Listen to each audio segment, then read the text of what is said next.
आठवणीतील अण्णा. अण्णा म्हणजे मधुकर देशपांडे. अण्णांचा जन्म 11 एप्रिल 1946 रोजी जावळी तालुक्यात रायगाव येथे झाला. 2 भाऊ आणि 3 बहिणी असा त्यांचा परिवार. गरिबीत जन्म झालेल्या अण्णांचे लहानपणीच वडिलांचे छत्र हरपले. आई गावात भांगलायला जात असे. आईकडे असणारी स्वाभिमानी वृत्ती लहानपणापासूनच त्यांच्या नसानसात भिनली होती. अण्णांचे शालेय शिक्षण गावातील नवमहाराष्ट्र विद्यालय येथे 7वी पर्यंत झाले. मग थोरली वहिनीच त्यांना काही काळ शिकवायला होती. पुढं गावात लहान किराणा मालाचं दुकान काढलं. अण्णांचा विवाह वयाच्या 23व्या वर्षी कराडच्या वामन बाळकृष्ण कुलकर्णी यांची कन्या विजया यांच्याशी झाला.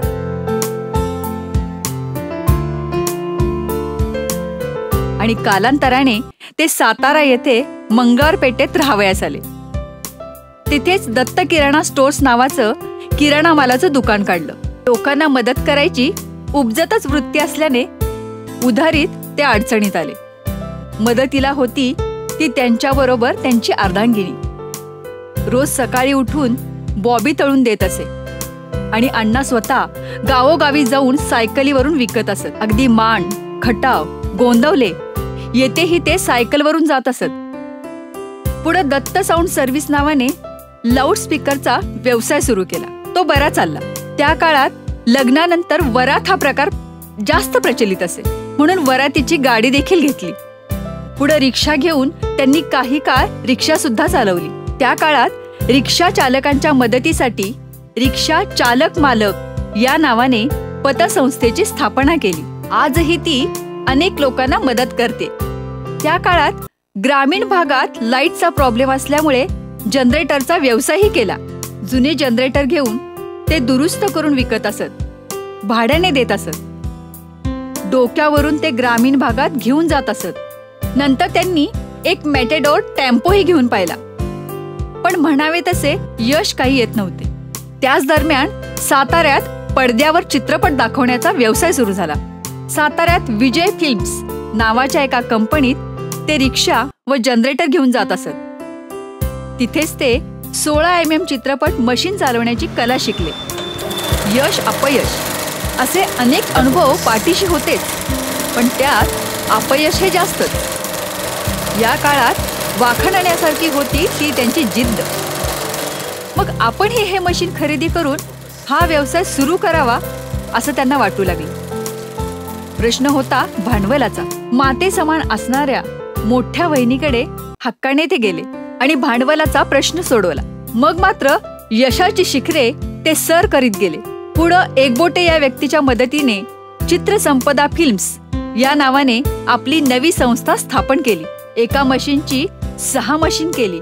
चित्रपटांची रिळे खरेदी करून इतर व्यावसायिकांना भाड्याने देण्यास सुरुवात केली. गावोगावी चित्रपट दाखवताना त्यांचा संबंध बाळासाहेब ठाकरे यांच्या शिवसेनेशी आला आणि साताऱ्यात शिवसेनेची मुहूर्तमेढ रोवून शिवसेना शाखा प्रमुख झाले. पुढं उपजिल्हाप्रमुख पदही भूषवलं. शेवटपर्यंत ते बाळासाहेबांचे कडवे शिवसैनिक म्हणून शिवसेनेशी एकनिष्ठ राहिले.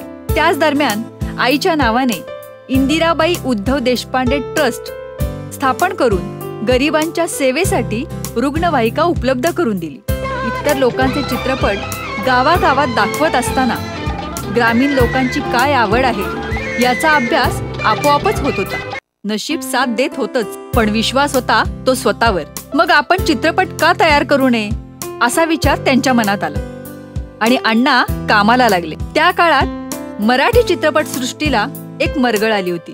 त्यातच 2001 साली अण्णांनी त्या काळातील सुप्रसिद्ध कलाकारांना एकत्र करून तांब्याचा विष्णुबाळा या चित्रपटाची निर्मिती केली आणि मग अण्णा सुपरहिट चित्रपटांचे निर्माते झाले. फायदा होत होता. उत्पन्नाचे व यशाचं रेकॉर्ड ब्रेक करीत अण्णा देशपांडे यांचे अण्णासाहेब देशपांडे झाले. पण कितीही पैसा आला तर हवेत न जाण्याचा अण्णांचा स्वभाव. येणारा पैसा योग्य ठिकाणी गुंतवायचा हा मागील अनुभव पाठीशी होताच. शूटिंगला जास्त खर्च हा लॉजिंगवर होत होता हे त्यांनी जाणले आणि मग स्वतःच गोडोली येथे हॉटेल राजयोग आणि सौभाग्य मंगल कार्यालयाची उभारणी केली. नंतर 2005 साली परत सख्खा भाऊ पक्का वैरी या दुसऱ्या चित्रपटाची निर्मिती केली आणि त्यालाही लोकमान्यता राज्यमान्यता मिळाली. तो चित्रपटही बॉक्स ऑफिसवर हिट ठरला. मुख्यमंत्री विलासराव देशमुख आणि सुपरस्टार रजनीकांत यांच्या हस्ते त्यांचा सन्मान केला गेला. अनेक मान सन्मान पुरस्कार हे मिळतच होते.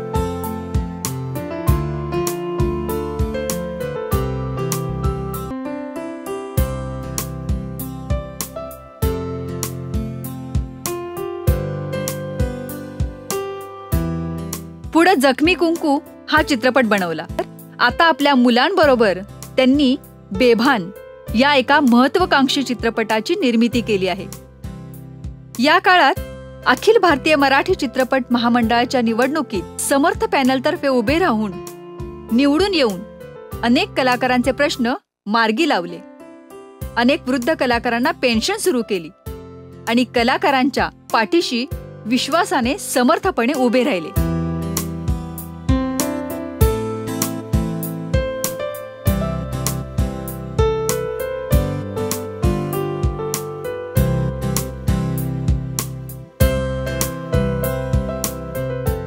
साताऱ्यात असणाऱ्या निर्मात्यांना असणाऱ्या अडचणींसाठी त्यांनी आपली जागा महामंडळास वापरायला मोफत देऊन साताऱ्यात अखिल भारतीय मराठी चित्रपट महामंडळाची शाखा सुरू केली.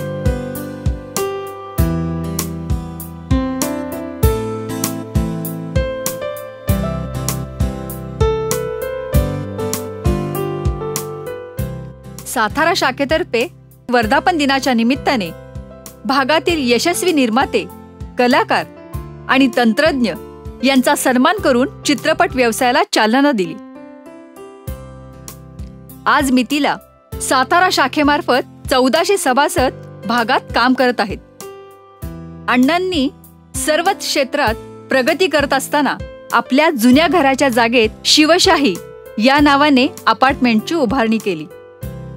काळाप्रमाणे 16 mm चित्रपट व्यवसाय संपल्यानंतर आपल्याकडे असणाऱ्या चित्रपटांच्या फिल्म्स पुणे येथे चित्रपट संग्रहालयास देऊन योग्य प्रकारे जतन करून पुढील लोकांना हा ठेवा उपलब्ध करून देण्यासाठी सांगितले. या त्यांच्या कार्याची दखल मराठी वृत्तपत्रांनी तर घेतलीच, पण times of India, Pune times सारख्या इंग्रजी दैनिकांनीही घेतली.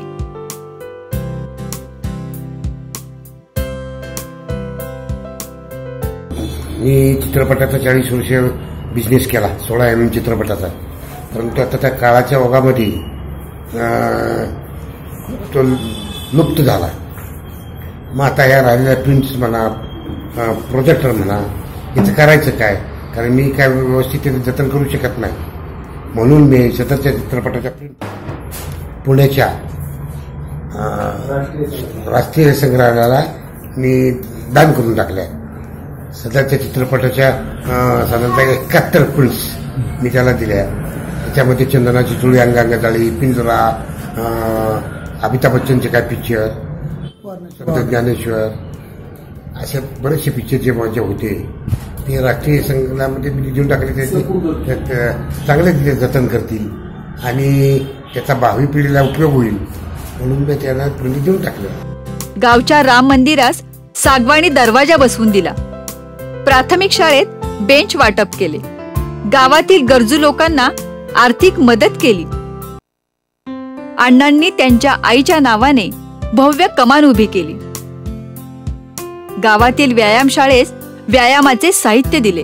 मेरुलिंग मंदिराचा स्वखर्चाने जीर्णोद्धार केला. त्यासाठी गडावर शंकराचार्यांनाही आमंत्रित करण्यात आलं. आईच्या नावाने स्थापन केलेल्या ट्रस्ट तर्फे समाजभूषण पुरस्कार सुरू केला. गावापासून कृष्णा घाटापर्यंतचं अंतर 5 ते 6 किलोमीटर आहे. भागात एखादी व्यक्ती मृत झाल्यास रात्री अपरात्री, पावसाळ्यात अंत्यविधीसाठी नेताना खूप त्रास होत असे. ही अडचण लक्षात घेऊन पंचक्रोशीतील लोकांसाठी सर्व सोयींनी युक्त असा वैकुंठ रथ गावास प्रदान केला.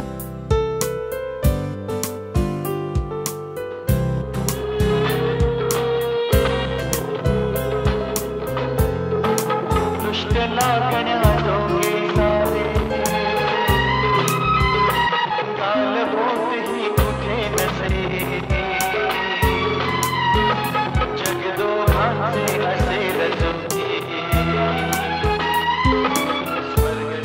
माझ्या वाढदिवसाच्या दिवशी मी सोडून या ठिकाणी जमला. कोणी मला आशीर्वाद दिले, कोणी मला त्याच्याबद्दल मी सर्वांचा आभार आहे. पण अचानक काळ थांबला आणि शनिवार दिनांक 10 ऑक्टोबर 2020 रोजी रात्री 1:55 त्यांच्या गावाजवळच असलेल्या कुलदेवी शाकंभरी मंदिरासमोर वयाच्या 74व्या वर्षी त्यांचं निधन झालं. पंचक्रोशीत चित्रपट आणि सामाजिक क्षेत्रात त्यांच्या गोड पण कडक आणि सरळ स्पष्ट स्वभावामुळे अनेक हितचिंतक होते. कोरोनासारख्या कठीण काळात अंत्यसंस्कारासाठी जिथं 4 लोकही येणं कठीण, तिथं त्यांना सावडण्यासाठी लोकांनी केलेली गर्दी, त्यांच्या मृत्यूनंतर गावागावात लागलेले फलक, चित्रपट महामंडळाच्या सर्व शाखांनी त्यांना वाहिलेली श्रद्धांजली,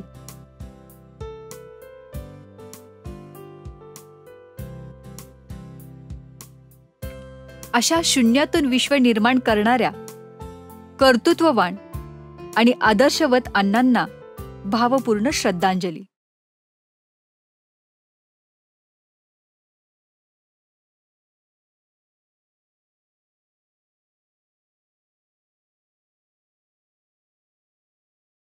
काळाच्या ओघात अण्णा देशपांडे हे नाव विस्मरणात जाईल, पण ही चित्रफीत आमच्या पुढील पिढीसाठी दीपस्तंभ म्हणून मार्गदर्शन करेल, प्रेरणा देईल. असे कर्तृत्व पुन्हा होणे नाही. अण्णा, परत एकदा तुमच्या पोटी जन्म घेण्याचं भाग्य आम्हाला लाभेल का? शेवटी एवढंच म्हणे, या जन्मून पुन्हा.